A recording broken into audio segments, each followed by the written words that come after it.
सगुन ही अगुन ही नहीं कछु भेदा, गावहि मुनि पुराण बुध बेदा।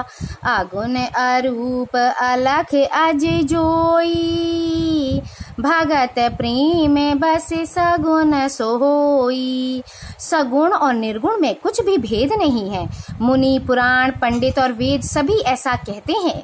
जो निर्गुण, अरूप, निराकार, अलख, अव्यक्त और अजन्मा है, वही भक्तों के प्रेमवश सगुण हो जाता है। जो गुण रहित सगुण सोई कैसे, जलु हिम उपल बिलग नहीं जैसे। जासु नाम भ्रमति मेरे पतंगा, तेहि किमि कही अभिमोह प्रसंगा। जो निर्गुण है वही सगुण कैसे है, जैसे जल और ओले में भेद नहीं है, दोनों जल ही हैं। ऐसे ही निर्गुण और सगुण एक ही हैं। जिसका नाम भ्रम रूपी अंधकार के मिटाने के लिए सूर्य है, उसके लिए मोह का प्रसंग भी कैसे कहा जा सकता है। राम सच्चिदानंद दिनेसा, नहीं तह मोह निसा लवलेसा। सहज प्रकाश रूप भगवाना, नहीं तह पुनि विज्ञान बिहाना। श्री रामचंद्र जी सच्चिदानंद स्वरूप हैं, स्वरूप सूर्य हैं। वहाँ मोह रूपी रात्रि का लवलेश भी नहीं है।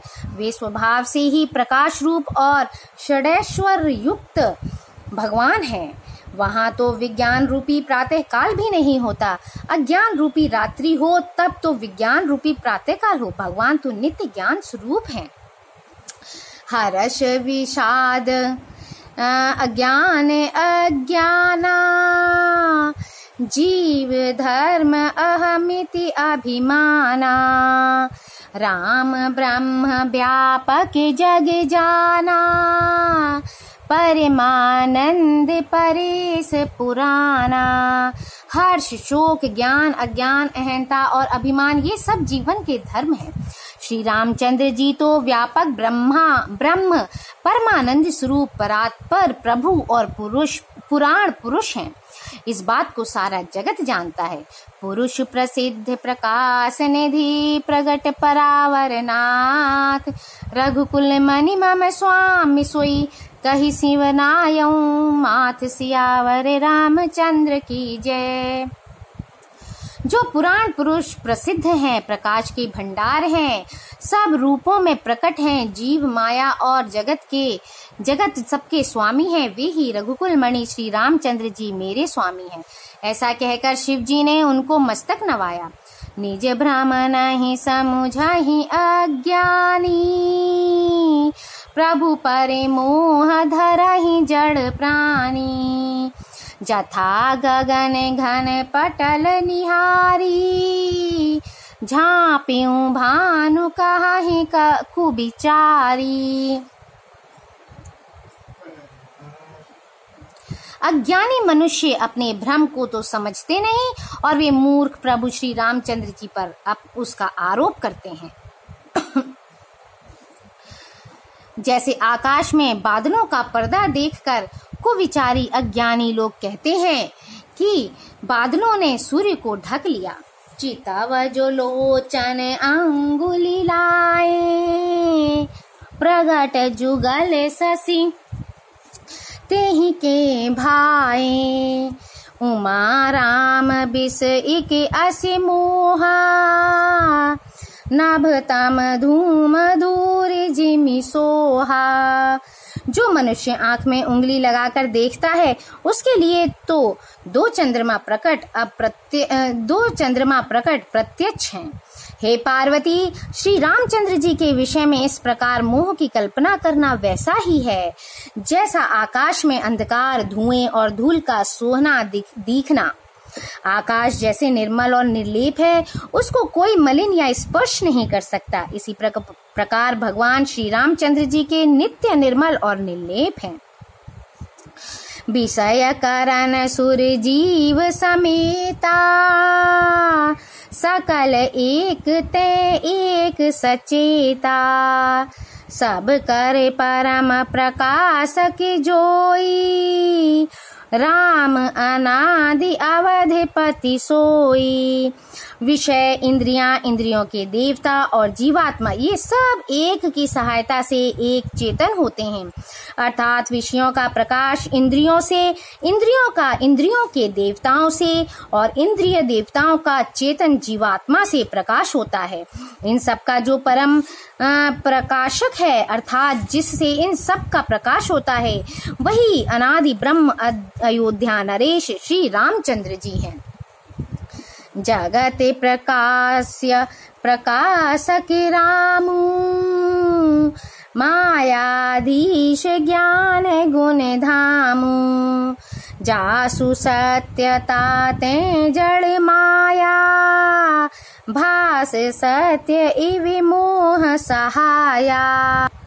यह जगत प्रकाश्य है और श्री रामचंद्र जी इसके प्रकाशक हैं। वे माया के स्वामी और ज्ञान तथा गुणों के धाम हैं, जिनकी सत्ता से मोह की सहायता पाकर जड़ माया भी सत्य सी भासित होती है। रजत सीप महु भास जिमि, जथा भानु कर बार। जदपि मृषात्यु काल सोई, भ्रम न सकई को उतारि। सियावर रामचंद्र की जय। जैसे सीप में चांदी की और सूर्य की किरणों में पानी की बिना हुए भी प्रतीति होती है, यद्यपि यह प्रतीति तीनों कालों में झूठ है, तथापि इस भ्रम को कोई हटा नहीं सकता।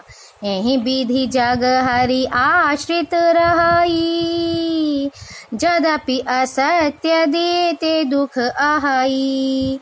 जो सपने सिर काटे कोई, बिनु जागे न दूरी दुखी होई। इसी प्रकार यह संसार भगवान के आश्रित रहता है, यद्यपि यह असत्य है तो भी दुख तो देता ही है। जिस तरह स्वप्न में कोई सिर काट ले तो बिना जागे वह दुख दूर नहीं होता।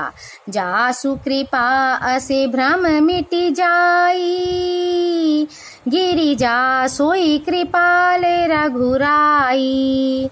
आदि अंत को जासु न पावा, मति अनुमान निगम असे गावा। हे पार्वती, जिनकी कृपा से इस प्रकार का भ्रम मिट जाता है, वही कृपालु श्री रघुनाथ जी हैं, जिनका आदि और अंत किसी ने नहीं जान पाया। वेदों ने अपनी बुद्धि से अनुमान करके इस प्रकार नीचे लिखे अनुसार गाया है।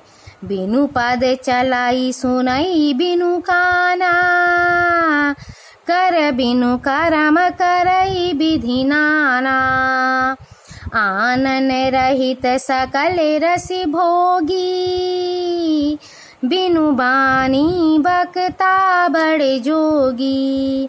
वह ब्रह्म बिना ही पैर के चलता है, बिना ही कान के सुनता है, बिना ही हाथ के नाना प्रकार के काम करता है, बिना मुंह यानी जिह्वा के ही सारे छहों रसों का आनंद लेता है और बिना ही वाणी के बहुत योग्य वक्ता है। तन बिनु परस नयन बिनु देखा, ग्रहई घ्राण बिनु बास अशेषा।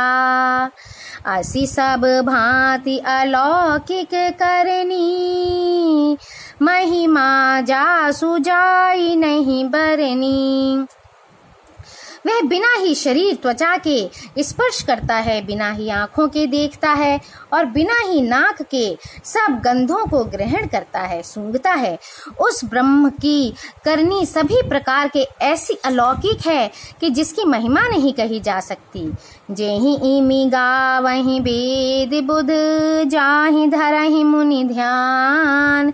सोई दशरथ सुत भगत हित, कौशलपति भगवान। सियावर रामचंद्र की जय।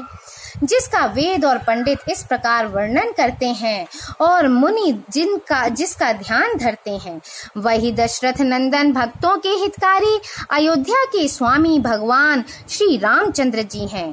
काशी मरत जंतु अवलोकी, जासु नाम बल कराऊं बिसोकी।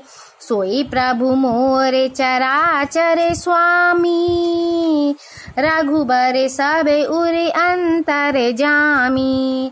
हे पार्वती, जिनके नाम के बल से काशी में मरते हुए प्राणी को देखकर मैं उसे राम मंत्र देकर शोक रहित कर देता हूँ, मुक्त कर देता हूँ, वही मेरे प्रभु श्रेष्ठ श्री रामचंद्र जी जड़ चेतन के स्वामी और सबके हृदय के भीतर की जानने वाले हैं।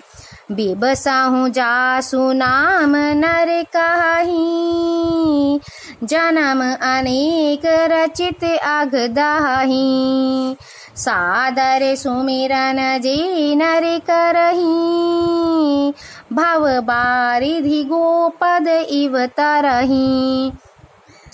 विवश होकर बिना इच्छा के भी जिनका नाम लेने से मनुष्यों के अनेक जन्मों में किए हुए पाप जल जाते हैं, फिर जो मनुष्य आदर पूर्वक उनका स्मरण करते हैं, वे तो संसार रूपी दुस्तर समुद्र को गाय के खुर से बने हुए गड्ढे के समान अर्थात बिना किसी परिश्रम के पार कर जाते हैं। राम सो परमात्मा भवानी, तहाँ भ्रम अति अभिहित तव बानी, अस संशय आनति उरि माही, ज्ञान विराग सकल गुण जाही।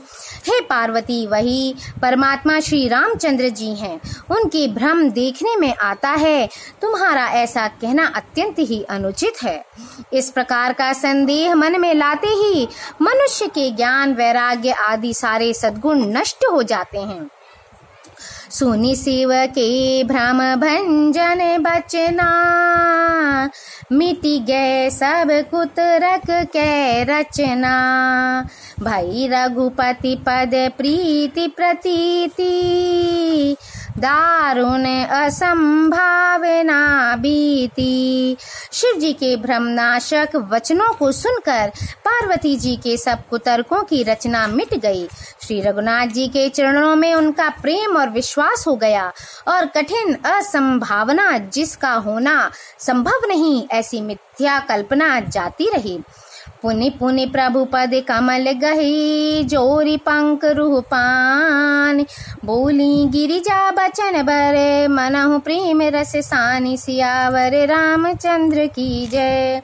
बार बार स्वामी शिव जी के चरण कमलों को पकड़कर और अपने कमल के समान हाथों को जोड़कर पार्वती जी मानो प्रेम रस में सान कर सुंदर वचन बोली। ससी करे सम सुनि गिरा तुम्हारी, मिटा मोह सरदा तप भारी, तुम कृपाल सबु संशय हरे हूँ, राम स्वरूप जानी मोहि परेऊं। आपकी चंद्रमा की किरणों के समान शीतल वाणी सुनकर मेरा अज्ञान रूपी शरद ऋतु क्वार की धूप का भारी तप मिट गया। हे कृपालु, आपने मेरा सब संदेह हर लिया। अब श्री रामचंद्र जी का यथार्थ स्वरूप मेरी समझ में आ गया। नाथ कृपा अब गयऊं विषादा, सुखी भयऊं प्रभु चरण प्रसादा, अब मोहि आपनि किंकरि जानी, जदपि सहज जड़ नारी अयानी। हे नाथ, आपकी कृपा से अब मेरा विषाद जाता रहा और आपके चरणों के अनुग्रह से मैं सुखी हो गई। यद्यपि मैं स्त्री होने के कारण स्वभाव से ही मूर्ख और ज्ञानहीन हूँ, तो भी अब आप मुझे अपनी दासी जानकर प्रथम जो मैं पूछा सोई कहूँ, जो मुँह पर प्रसन्न प्रभु आहूँ, राम ब्रह्म चिन्मय अविनाशी, सर्व रहित सब उरपुर बासी। हे प्रभु, यदि आप मुझ पर प्रसन्न हैं तो जो बात मैंने पहले आपसे पूछी थी वही कहिए। यह सत्य है कि श्री रामचंद्र जी ब्रह्म हैं, चिन्मय ज्ञान स्वरूप हैं, अविनाशी हैं, सबसे रहित और सबके हृदय रूपी नगरी में निवास करने वाले हैं। नाथ धरेऊ नर तनु के ही हेतु, मोहि समुझाई कहूँ वृषकेतु। उमा बचन सुनी परम विनीता, राम कथा पर प्रीति पुनीता। फिर हे नाथ, उन्होंने मनुष्य का शरीर किस कारण से धारण किया? हे धर्म की ध्वजा धारण करने वाले प्रभु, यह मुझे समझाकर कहिए। पार्वती के अत्यंत नम्र वचन सुनकर और श्री रामचंद्र जी की कथा में उनका विशुद्ध प्रेम देखकर ही हर से कामारि तब शंकर सहज सुजान, बहुविधि उमहि प्रशंस पुनि बोले कृपा निधान, सियावर रामचंद्र की जय। तब कामदेव के शत्रु स्वाभाविक ही सुजान कृपा निधान शिव जी मन में बहुत ही हर्षित हुए और बहुत प्रकार से पार्वती जी की बड़ाई करके फिर बोले।